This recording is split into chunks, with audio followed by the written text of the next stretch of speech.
Le karma d'omission. Il faut distinguer entre le karma de commission et le karma d'omission. Le karma de commission se réfère à l'usage d'énergie de façon discordante, alors que le karma d'omission signifie l'absence d'utilisation de cette même énergie quand bien même elle se révèle nécessaire. Par exemple, un maître a donné une certaine leçon qui est ensuite reproduite dans un livre. Quand un conférencier reprend cette information et l'interprète avec ses propres mots de manière inexacte par le fait d'une étude et d'une préparation insuffisante, il se crée un karma d'omission. Lorsque la dispensation du pont vers la liberté fut accordée au bien-aimé El Morya, il reçut l'avertissement suivant: si les étudiants ne retournent pas l'énergie des dictées au travers de l'étude et de l'application, vous leur créez un karma d'omission et vous-même aurez à compenser ce karma par l'application ou en élaborant quelques projets constructifs.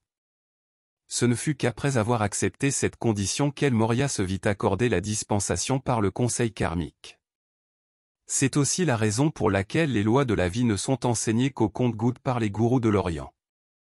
Voici d'autres exemples de karma d'omission donnés par les grands êtres. Ceux d'entre vous qui ne disposent pas de liberté financière eurent pendant un temps la fortune et les moyens de contribuer au plan divin, mais ils les retinrent ou les dépensèrent pour les plaisirs personnels.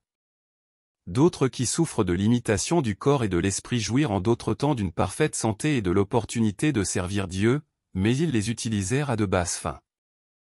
Les audios ne remplacent pas les écrits qui contiennent la radiation et les qualités des maîtres d'amour. Le but étant de faire connaître à des non-étudiants l'enseignement Hayam.